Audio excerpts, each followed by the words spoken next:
ओम ध्यानम नमः। नमस्कार दोस्तों, आज हम जिक्र करेंगे लालच को लेके, यानी लोभ को लेके। देखिए, लालच जो है या अत्यधिक लालच या लोभ हमेशा इंसान के लिए खतरनाक होता है। लालच के वश में आके इंसान कई बार गलत काम करता है और उसे भारी नुकसान उठाना पड़ता है। वैसे होना ये चाहिए कि इंसान को हमेशा संतुष्ट रहना चाहिए। जो वो परमपिता परमात्मा देता है उसी से अपना गुजर बसर करना चाहिए, क्योंकि वो परमपिता परमात्मा किसी के साथ अन्याय नहीं करता और हर इंसान को उसकी क्षमता के अनुसार उसे धन माया सुख वैभव दे के रखता है। तो इसलिए हमें ज़्यादा लालच में नहीं पड़ना चाहिए। लालच हमेशा बुरी बला होती है। आज हम इसी विषय को लेकर चर्चा करेंगे। दोस्तों, एक गांव में गुरुदत्त नाम का एक ब्राह्मण रहा करता था। ब्राह्मण काफ़ी निर्धन था, बहुत कम जमीन भूमि उसके पास थी, जिससे उसका गुजर बसर जो है बड़ी मुश्किल से होता था।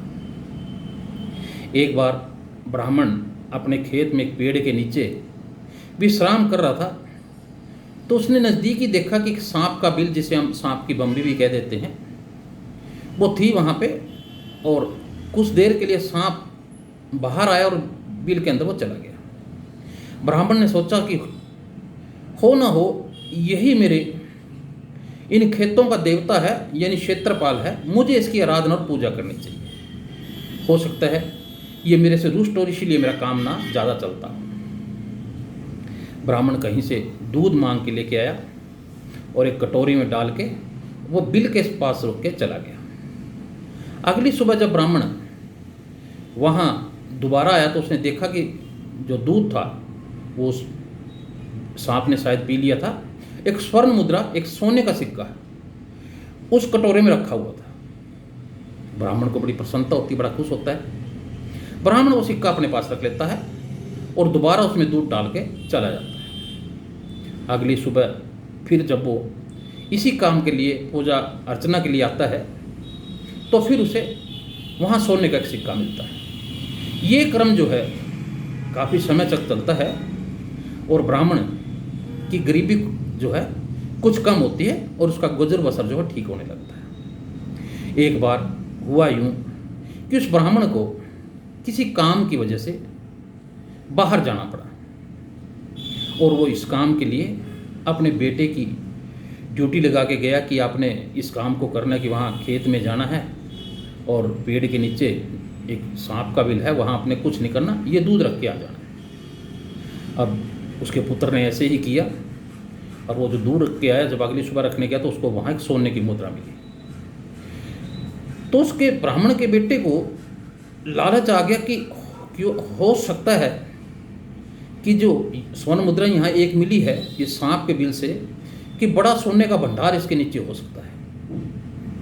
और उसके मन में एकदम लालच जाग गया और अगली सुबह जो है, जब वो दूध लेके आया तो एक लाठी भी वो अपने साथ लेके आया और दूर रख के वो छिप के बैठ गया, क्योंकि उसे डर था कि अगर मैं बिल को इसको खोदूंगा तो हो सकता है जो सांप मुझे डस न ले और जिससे मेरी मृत्यु न हो जाए।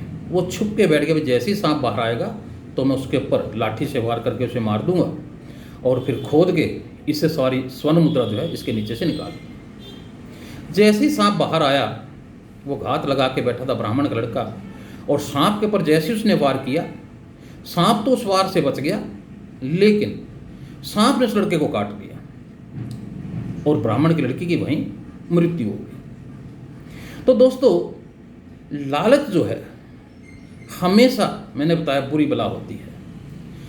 कुछ इंसान तो 24 घंटे पैसे के लालच में घूमते रहते हैं कि मैं किसके साथ कैसे क्या ठगी करूं, क्या किसे कैसे अपने जाल में फंसाऊं, इसी में अपनी पूरी ज़िंदगी वो निकाल देते हैं। और दोस्तों, आपने देखा भी होगा कि वो सदा ही परेशान रहते हैं, वो कभी खुश नहीं रहते। हमेशा जब भी देखोगे वो परेशानी से घिरे हुए मिलेंगे आपको। तो इसलिए ज़्यादा लालच नहीं करना चाहिए। एक कहानी और सुनाता हूँ आपको। एक ब्राह्मण था, वो भी बड़ा निर्धन था और उसने सोचा कि मैं क्यों ना कथा करके, प्रवचन करके लोगों को सुनाऊं और शायद मुझे कुछ से धन मिले जिससे मेरा गुजर बसर हो सके। ये सोच के वो भगवान श्री रामचंद्र के मंदिर में चला गया। वहाँ उसने भगवान श्री रामचंद्र की पूजा अर्चना की और मन में अपना विचार किया कि मेरी कथा कोई सुनने आए ना आए, परमात्मा तो सुन ही रहा है।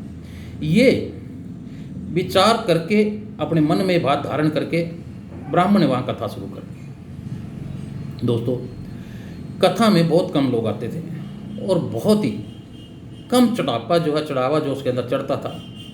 तो एक कर्म कई दिन चलता रहा। ब्राह्मण को बड़ी मुश्किल 2-4 लोग ही वहाँ सुनने आते और 2-4 पे ही उससे ब्राह्मण के बनते थे। एक बार उसने भगवान श्री राम के सामने पूजा अर्चना की और कहा कि जी मेरी बेटी की शादी और मुझे 100 रुपये की बड़ी सख्त ज़रूरत है, कुछ ऐसा प्रबंध करो कि मुझे 100 रुपये मुझे मिल जाएं जिससे मैं अपनी बेटी की शादी कर सकूँ। अब ये बात कह के वो अपनी कथा में दोबारा विलीन हो गया और कथा करने लगा। उसी नगर का एक बहुत ही लोभी, एक लालची सेठ भी मंदिर में आया करता था और एक बार वो पूजना अर्चना के समय भगवान श्री रामचंद्र की मूर्ति की परिक्रमा कर रहा था तो उसे आवाज़ सुनाई दी आपस में किसी 2 आदमियों की, जैसे वो बात कर रहे हैं। तो उसने देखा ध्यान से तो भगवान श्री रामचंद्र जो है अपने सेवक हनुमान से कह रहे हैं कि भाई ब्राह्मण कई दिन से यहाँ पूजा कर रहा है, 100 रुपये की इसकी सख्त ज़रूरत है, इसे इसकी लड़की की शादी है कि हनुमान जी को शैतान इंतजाम करो कि इसे 100 रुपये मिल जाए।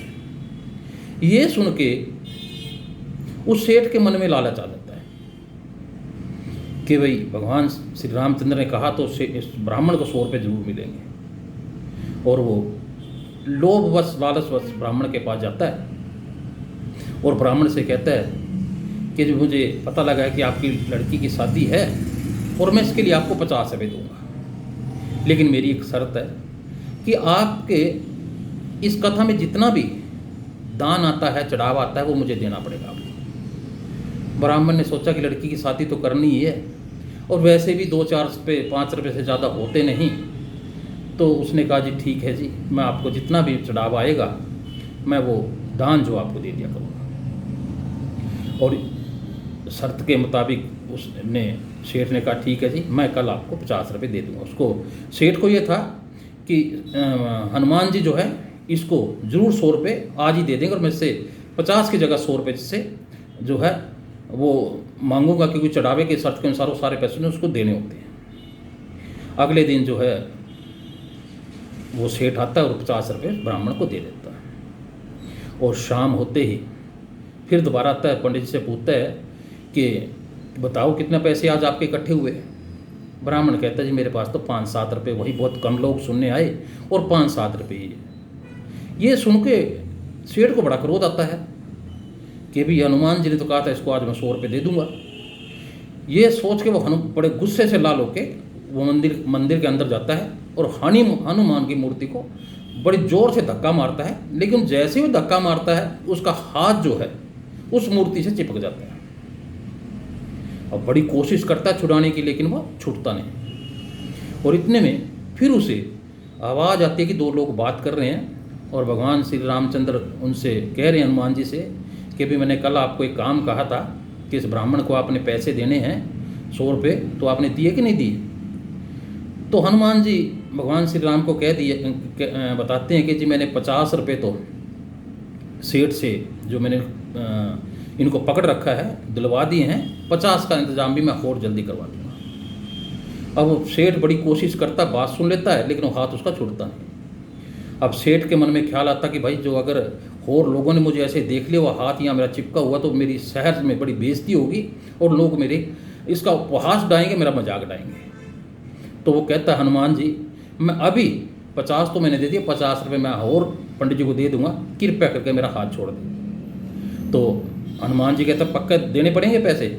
वो कहेंगे जी बिल्कुल, आप मेरा हाथ छोड़ो, मैं अभी दे के आता हूँ। तो वो भगवान श्री रामचंद्र के कहने पे उनका हाथ जो है हनुमान जी छोड़ देते हैं और वो 50 रुपये लेके फिर उस ब्राह्मण के पास जाते हैं कि लो जी ये दक्षिणा नहीं आई तो मैं और आपको 50 रुपये देता हूँ और आप अपनी बेटी की शादी दोबारा करो, बड़े अच्छे धूमधाम तरीके से आप करो। तो दोस्तों, कई बार लालच जो है, ज़्यादा लालच बहुत बड़े नुकसान का कारण बन जाता है। इसलिए लोभ से, लालच से हमेशा बचो। और कहीं ऐसा ना हो उस कंजूस सेठ की तरह कि लेने के देने पड़ जाएं। तो लालच को ज़्यादा नहीं करना चाहिए। हमेशा अपनी बागडोर उस परमपिता परमात्मा के हाथ में सौंप के रखनी चाहिए।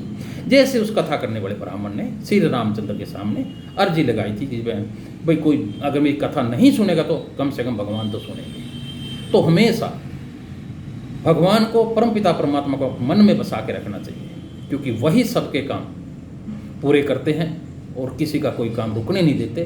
केवल आपकी आस्था और आपका विश्वास उसके अंदर होना चाहिए। तो दोस्तों, ये मेरी जो चर्चा थी, जो बात थी, लालच को लेके थे। इसलिए आप भी ज़्यादा लालच कभी मत करना, उस परमपिता परमात्मा में विश्वास रखना। इसी के साथ धन्यवाद। अगली किसी चर्चा में फिर मिलते हैं दोबारा। ओम ध्यानम नमः। नमस्कार दोस्तों।